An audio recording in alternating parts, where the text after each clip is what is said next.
Discipline ఉన్నోడికి talent లేకపోయినా ఎక్కువ అవకాశాలు ఉన్నాయి. బట్ టాలెంట్ ఉండి డిసిప్లిన్ లేకపోతే వేస్ట్. హీరో లేడీ గెటప్ వేసి హిట్ కొట్టి ప్రశంసలు పొందాలంటే ఇలా, అదే హీరో లేడీ గెటప్ వేసి తిట్లు తిని ట్రోల్కి గురే ఫ్యామిలీ ఆడియన్స్ని ఇబ్బంది పెట్టాలంటే ఇలా.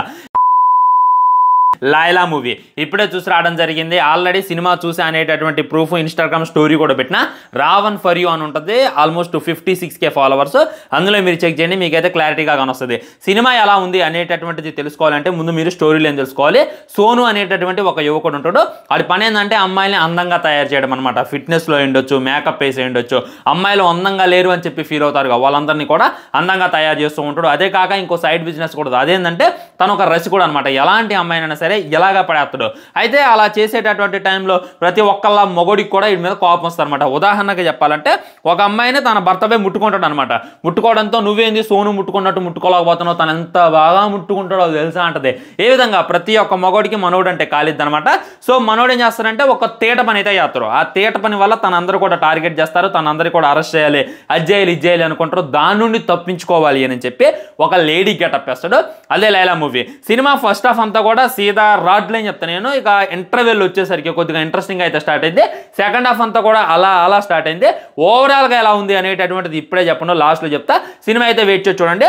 ముఖ్యంగా ఈ సినిమాలో ఉన్నటువంటి ప్లస్ పాయింట్లు ఏదైనా ఉన్నాయి అని అంటే విశ్వక్సేన్ యాక్టింగ్. ఫస్ట్ క్యారెక్టర్ అయితే అలా చేసినట్టు ఫీలింగ్ కలగలేదు. ఎప్పుడు రెగ్యులర్ రొటీన్ సినిమా చూస్తుండో అనేటటువంటి ఫీలింగ్ కలిగింది.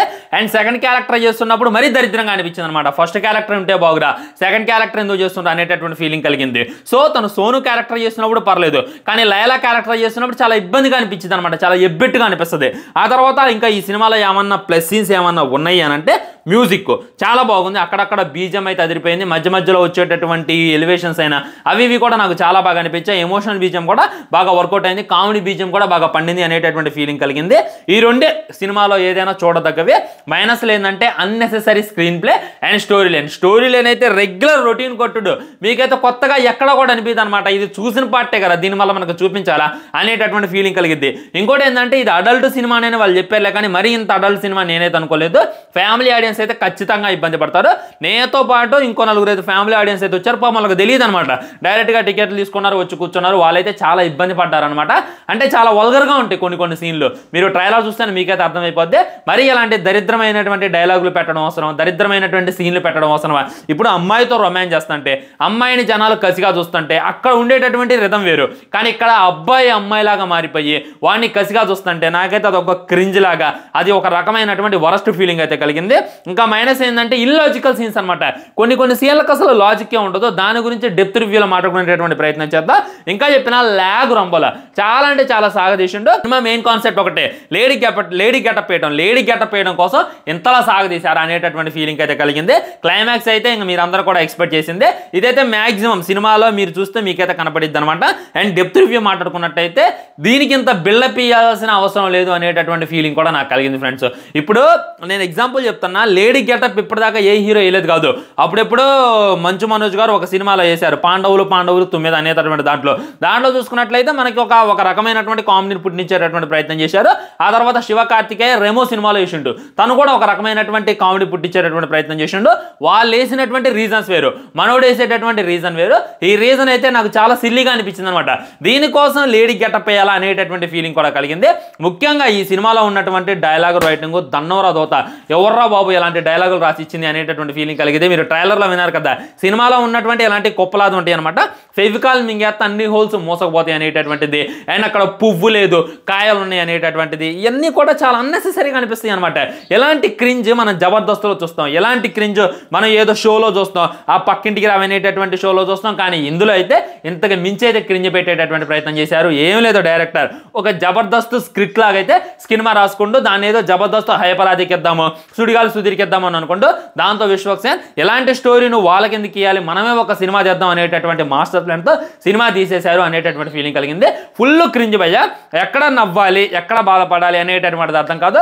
ఒక జోక్ అయిపోయిన తర్వాత ఓ ఇది కామెడీ, ఎక్కడ మనం నవ్వాలా అనేటటువంటి ఫీలింగ్ కలిగింది. ఇక ముందుకు వెళ్ళే కొద్దీ సాగదీసింది అనమాట, భయంకరంగా సాగదీసిండు. ఏమన్నా ఉంటే క్రింజ్ డైలాగులు, వల్గారిటీని ఇచ్చేయటం, అది కాదు అని అంటే ఇక సాగదీయటం అనమాట. బోర్ అయితే కొట్టేసింది, చాలా మంది నిద్ర కూడా పోయారు. అండ్ సెకండ్ హాఫ్లో అక్కడక్కడ కొన్ని సీన్లో ఆహా అనిపించే అనేటటువంటి ఫీలింగ్ కూడా కలిగింది. అంతకు మించి ఈ సినిమాకి పేరు పెట్టడానికి కూడా లేదనమాట.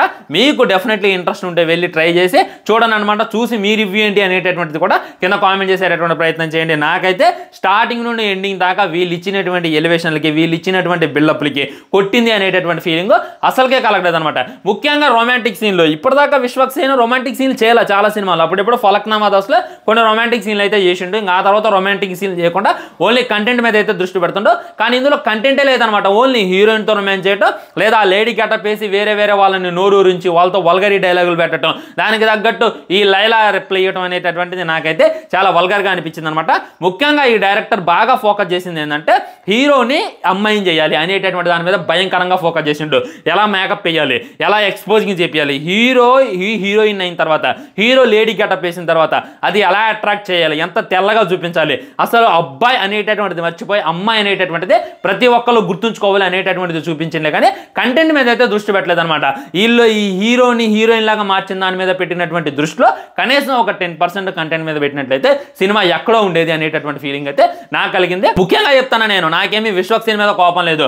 అదేంది మొన్న దాకా మన విశ్వక్సేన్ జగన్మోహన్ రెడ్డి ఫ్యాన్స్ యాంటీ అయ్యారు, నాకు సంబంధం లేదు. నేనేమి జగన్మోహన్ రెడ్డి గారు నాకేమి డబ్బులు ఇవ్వలేదు, వైసీపీ వాళ్ళేమి నాకేమి డబ్బులు ఇవ్వలేదు. ఉన్నది ఉన్నట్టు ఒప్పుకోవాలి కాబట్టి ఇలా అయితే మాట్లాడుతున్నాను అనమాట. ముఖ్యంగా విశ్వక్సేన్ అన్న టాలెంట్ కాకిరెట్టు ఉంటే బిల్డప్ బర్రెపేడ ఉంటుంది అనేటటువంటిది రియాలిటీ. నీకే చెప్తున్నా, నీకే జాంటా కూడా వీగలేరు ఎవరు. మీకు తెలుసు, నాకు తెలుసు. మొన్న చెప్పిండు సారీ విశ్వక్సేన్ ఏం చేసిందంటే లైక్ అందరికీ కూడా సారీ, ఈ వైఎస్ఆర్సీపీ వాళ్ళకి సారీ, జగన్మోహన్ రెడ్డి గారికి సారీ అని చెప్పి పృథ్వీరాజ్తో సారీ చెప్పించిండు. ఆయన కూడా సారీ చెప్పిండు. ఇక్కడ దాకా బాగానే ఉంది. ఆ తర్వాత ఏమంటే ఈ విధమైనటువంటి ఇన్స్టాగ్రామ్ స్టోరీతో అయితే దర్శనం ఇచ్చిండు. వాళ్ళని ఉద్దేశించి పెట్టలేదు అని చెప్పి సారీ చెప్పిండు కాబట్టి అయిపోయింది అనమాట. మరి ఎవరిని ఉద్దేశించి పెట్టిండు? జనాల్ని ఉద్దేశించి పెట్టినట్టేగా మళ్ళీ ఒక పోస్ట్ ఏం పెట్టిండో తెలుసా? నేను నా ఇన్స్టాగ్రామ్ స్టోరీలో ఏ పోస్టర్ పెట్టినా కానీ అది మూవీకి సంబంధించింది అనేటటువంటి స్టేట్మెంట్ కూడా తానైతే పాస్ చేసిండు. నేను సినిమా మొత్తం నాకు ఎక్కడ కూడా ఎలాంటి స్టోరీ పెట్టా, ఈ విధంగా మిడిల్ ఫింగర్ చూపించి ఒక స్టోరీ పెట్టాను కదా, మరి ఈ స్టోరీకి నీ సినిమాకి ఉన్నటువంటి సంబంధం ఏందన్నా అని చెప్పి నేను డైరెక్ట్గా అడిగేటటువంటి క్వశ్చన్ అనమాట. ఇక్కడ ఏంటంటే హేట్ వదిలేయండి. అసలు చాలా మంది దీన్ని ఆపేస్తాం, దీన్ని బయోకాట్ చేస్తాం, అట్టర్ ఫ్లాప్ లేలా అని చెప్పి చాలా మంది ట్రెండ్ చేస్తున్నారు. కానీ అలా ట్రెండ్ చేయాల్సిన అవసరమే లేదు. మ్యాక్సిమం మ్యాట్ని కల్లా ఇదే ఆగిపోయేటటువంటి అవకాశం ఉంది.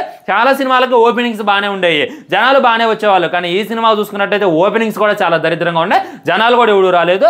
మ్యాక్సిమం కొన్ని చోట్ల షూస్ కూడా ఆపేస్తున్నారు అని చెప్పి బయట టాక్. ఎంత మంచి పేరుండేది విశ్వక్సేన్, కనీసం ఒకసారైనా ఆయన సినిమా చూడాలి, డే 1 అయినా వెళ్ళి చూడాలి అనేటటువంటి ఇదైతే నీకుండేది.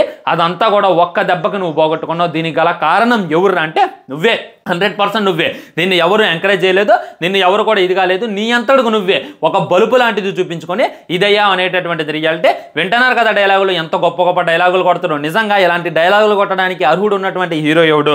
ప్రభాస్, ఎన్టీఆర్, మన మహేష్ బాబు గారు, మన ఉంటారు, మన రామ్ చరణ్, వీళ్ళందరూ ఉంటారు. కానీ వీళ్ళెవరు కూడా ఇలాంటి డైలాగులు కొట్టరు, ఇలా అన్నెసెసరీగా మాట్లాడరు. స్టేజ్ మీద వరస్ట్గా అస్సలు పర్ఫార్మెన్స్ చేయరు అనమాట. వాళ్ళు చాలా ఉన్నతంగా మాట్లాడతారు, చాలా డిగ్నిటీగా మాట్లాడుతారు. వాళ్ళు అలా ఉన్నతంగా మాట్లాడుతున్నారు, వాళ్ళంతా డిసిప్లిన్గా ఉన్నారు కాబట్టి. బట్ టాలెంట్ ఉండి డిసిప్లిన్ లేకపోతే వేస్ట్. ఈరోజు ఈ పొజిషన్లో ఉన్నారు అనేటటువంటిది గుర్తుపెట్టుకోవాలి.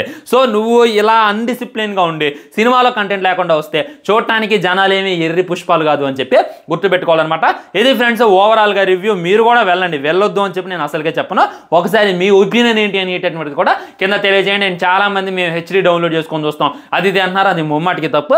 పైరసీని అసలే ఎంకరేజ్ చేయమాకండి. మీకు చూడాలి అనిపిస్తే వెళ్ళి థియేటర్కి చూడండి, లేదా అరవకుండా ఉండండి. చాలామంది హెచ్డీ లీక్ చేస్తాం. ఇప్పుడు విశ్వక్సేన్ మీద కోపంతో మీరు హెచ్డీని లీక్ చేయొచ్చు, విశ్వక్సేన్ మీద కోపంతో స్ప్రెడ్ చేయొచ్చు, కానీ దాని వెనక చాలా మంది ఉన్నారు అనేటటువంటిది రియాలిటీ. అదే ఫ్రెండ్స్ ఓవరాల్గా రివ్యూ. ఉంటా మరి బాయ్. ఛానల్ని సబ్స్క్రైబ్ చేయండి, వీడియో లైక్ చేయండి, వీళ్ళని దొరికి షేర్ చేయండి. తర్వాత అన్నా సరే ఆ వాయిస్ తగ్గాలన్నమాట. విశ్వక్సేన్ ముందు ఆ యొక్క టంగ్ అనేటటువంటిది కంట్రోల్లో ఉండాలి, ఆ తర్వాత సినిమాలో కంటెంట్ ఎక్కువగా ఉండాలి. ఖచ్చితంగా ఆదరిస్తారు అనేటటువంటిది రియాలిటీ. ఉంటా మరి బాయ్.